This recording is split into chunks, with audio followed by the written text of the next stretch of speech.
Amaka had always dreamed of escaping the narrow streets of Suralire, where she grew up with 3 siblings and a mother who sold plantain by the roadside. When she met Chike Okafor, the billionaire oil magnate, her friends envied her. His smile was charming, his money endless, and his promises sweet enough to drown her doubts. The wedding was nothing short of royal. Champagne flowed like water, and celebrities filled the hall at Eco Hotel. Amaka wore a diamond tiara worth more than her entire childhood street. She thought she had finally secured happiness, the kind she had seen only in Nollywood movies. But marriage to Chike was not as she imagined. The sprawling mansion in Banana Island was cold, filled with servants who bowed but whispered when she passed. Every room smelled of expensive cologne and secrets. Chike was loving in public, but behind closed doors, his affection often vanished into silence. First, she told herself it was stress, that billionaires had different priorities. But loneliness crept into her nights.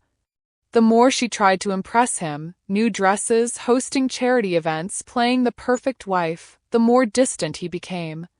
Amaka didn't know it yet, but her golden palace was nothing more than a glittering cage, and her fairy tale had only just begun to crack. One rainy evening, Amaka returned from a charity gala earlier than expected. The mansion was dimly lit, the living room echoing with soft laughter. She froze when she heard a woman's voice, light, teasing, and intimate. Her heels clicked slowly across the marble floor as she followed the sound. There, on the velvet sofa, sat Chike, his hand resting carelessly on the knee of a young woman Amaka had never seen. The girl's perfume lingered in the air, rich with jasmine and danger. Amaka's heart thundered, but she didn't cry out. Instead, she stepped back quietly, her mind racing. She had heard whispers from society women who smirked about Chike's hobbies, but she had chosen to believe her love was different. Now, with her own eyes, she saw the truth unraveling. She climbed the stairs silently, her diamond earrings heavy as if they mocked her. The vows Chike had whispered on their wedding night now rang hollow. In that moment, her regret began to form, a bitter taste she could not swallow. It wasn't the betrayal alone that shattered her. It was the realization that she had given up her freedom for a man who saw her as nothing more than an accessory in his empire. Weeks turned into months, and Amaka perfected the art of pretending. Parties, she laughed at Chike's jokes and posed for photographs, her smile polished like the diamonds on her neck. But inside, she was breaking. Then came Tund, Chike's young and ambitious personal driver. He was tall, with eyes that seemed to read her pain, and a voice that carried warmth in the cold mansion. First, their conversations were brief, polite greetings and small talk about the weather. But soon, stolen glances turned into longer exchanges. One late night, after Chike failed to return home, Amaka found herself in the back seat of the Rolls-Royce, talking to Tund about everything she could never tell her husband. His laughter made her feel alive again. His words made her remember the simplicity of her Suralire days. Tension grew dangerous. One evening, when her hand brushed against his as he opened the car door, her heart skipped. The electricity of that touch was more intoxicating than all the champagne in Lagos. Amaka knew she was dancing on fire. But for the first time in years, she felt something close to desire and freedom.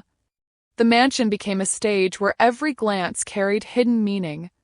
Amaka would walk past Tund in the corridor, and a single look was enough to send a rush of heat through her.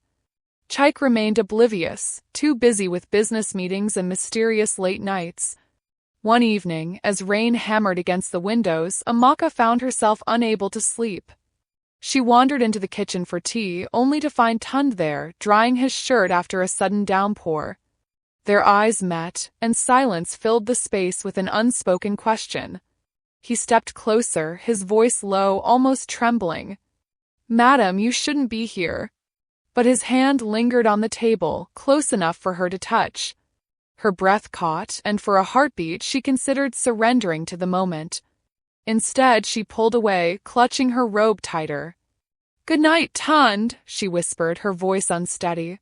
She fled upstairs, her heart racing like thunder. But in that instant, she knew her life was no longer the same. The line between loyalty and temptation had blurred, and soon it would disappear completely. Chaik announced he would be traveling to London for a week, leaving Amaka alone in the mansion. She tried to distract herself with charity work, but her thoughts always drifted back to Tund. Every night she imagined his voice, his smile, his touch. On the third evening she found herself standing by the garage, watching him polish the car. The air between them vibrated with tension. "Do you ever get lonely, Tund?" she asked softly. His eyes met hers, burning with an answer he dared not give.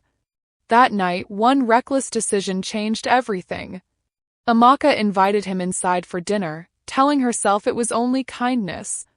But when the candles burned low and their laughter filled the room, the distance between them vanished. His hand brushed hers, and this time she did not pull away. Their lips met in a kiss that tasted of forbidden fire. It was wrong, dangerous, and intoxicating. For hours, the walls of the mansion bore witness to a secret that could destroy them both. When dawn broke, Amaka lay awake, realizing that she had crossed a line she could never uncross. The glittering cage had opened, but at what cost? Amaka's days became a dangerous dance of secrecy. In the mornings, she was the polished billionaire's wife, smiling for cameras and society friends. But at night, she was something else entirely, wrapped in Tund's arms, whispering promises they both knew could never last. Every touch carried the weight of risk. The servants began to notice her sudden glow, the way she lingered in the garage or on the balcony when Tund was near. Rumors whispered through the mansion like smoke, too faint to be seen but strong enough to choke. Meanwhile, Chaik grew colder. He rarely asked questions, but his silence was sharper than any accusation. Amaka wondered if he knew, if he was simply waiting for her to destroy herself. Her guilt twisted inside her, but so did her hunger. For the first time in years she felt desired, alive, and in control. Yet beneath the passion, fear gnawed at her soul. Amaka didn't realize it yet, but her secret affair had set in motion a scandal that would shake Lagos high society, and cost her more than she could ever imagine. The morning after one of their secret nights, Amaka stared at her reflection in the gold-framed mirror. Her eyes glowed with life, yet guilt clawed beneath the surface. For every smile she gave Chaik, she felt the shadow of betrayal. She tried to mask her emotions with designer clothes and charity events, but the weight of her choices pressed harder each day. Her heart was divided, one half tied to luxury, the other to a love she could never confess.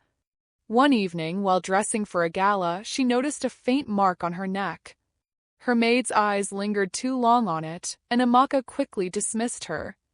Rumors had a way of spreading faster than fire in Lagos. That night, while sitting beside Chaik at a banquet table, she caught herself wondering if he could smell Tund's cologne on her skin. She forced a laugh at a joke, but her palms sweated beneath her diamond rings. The mirror no longer showed her a billionaire's wife. It showed a woman living two lives, and both were on the verge of collapsing. It was the cook who first noticed. He saw the way Amaka lingered in the garage, the way Tund's smile widened when she was near. The whispers began in the servants' quarters, hushed and scandalous. "Madam and the driver," they murmured, shaking their heads in disbelief. To them it was more than gossip. It was betrayal of the entire household's unspoken rules. Amaka felt the shift. The maids no longer curtsied with the same respect. The butler's eyes lingered with silent judgment. Even the gardener, usually invisible, seemed to know her secret. But Tund didn't care. "Let them talk," he told her one night. "We know what we feel." His words were bold but reckless. Amaka's heart pounded with fear. In Lagos high society, secrets were currency. And she knew it was only a matter of time before someone sold hers. Chaik's absence had always been painful, but now it became terrifying. He no longer questioned her whereabouts. He no longer commented on her mood swings. He simply watched. One night, during dinner, he stared at her across the table with a smile that never reached his eyes. "How is your driver? Does he serve you well?" His tone was casual, but the question froze her blood. She forced a laugh and nodded, her fork trembling in her hand.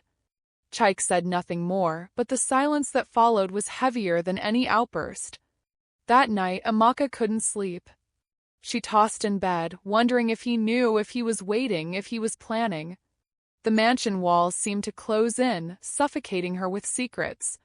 The silence became her punishment, and she feared the storm it was hiding. On her birthday, Chaik presented Amaka with a necklace of rare black diamonds. "For my queen," he said smoothly, fastening it around her neck.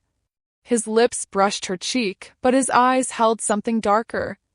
The necklace was beautiful, heavy, and suffocating. Amaka wore it to the party that night, surrounded by Lagos elites who admired her glow. But she couldn't shake the feeling that the gift was a collar, a warning she dared not ignore. Later, in the privacy of the mansion, Tund admired the necklace. "You look stunning," he whispered. But Amaka shivered under his touch, realizing how dangerous it was to mix her worlds. The more she tried to balance them, the more entangled she became. Love and fear twisted into a rope around her neck, pulling tighter every day. She smiled for the cameras, but inside she felt like a prisoner parading her chains. One evening, after a stolen moment with Tund, Amaka returned to her room to find her phone buzzing. A message had arrived from an unknown number. Contained a single photo, her and Tund laughing together in the garage. Her blood turned to ice. She stared at the image, her hands shaking. Someone was watching, someone had proof. She deleted the message immediately, but her heart pounded. Who had sent it? A servant? Ngozi? Or worse, Chaik himself? For the first time, Amaka felt true fear.